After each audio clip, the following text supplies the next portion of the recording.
Paris में वाक़ दुनिया का सबसे बड़ा आर्ट म्यूजियम लौरे तवील कोरोना लॉकडाउन के बाद दोबारा खोल दिया गया।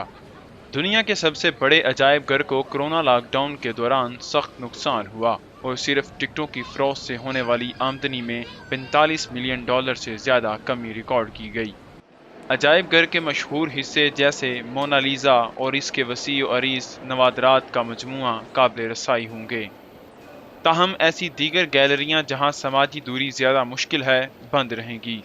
म्यूजियम ज़राए के मुताबिक गुज़िश्ता साल 9.6 मिलियन सयाहों ने म्यूजियम का दौरा किया, जिनमें से 70% गैर मुल्की थे। ये मौका है कि हम लोगों के साथ अलग तरीके से लौरा का दौरा करें। आमतौर पर हम हर रोज 30,000 से जायद ज़ायरीन का इस्तकबाल करते हैं, गर्मियों में 40,000 के करीब, और अब हमने हाजिरी को 4,700 ज़ायरीन तक महदूद कर दिया है। आज हमारे पास मंसूबा बंदी तैयार है जिससे हम आने वाले ज़ायरीन की तादाद को महदूद कर सकते हैं।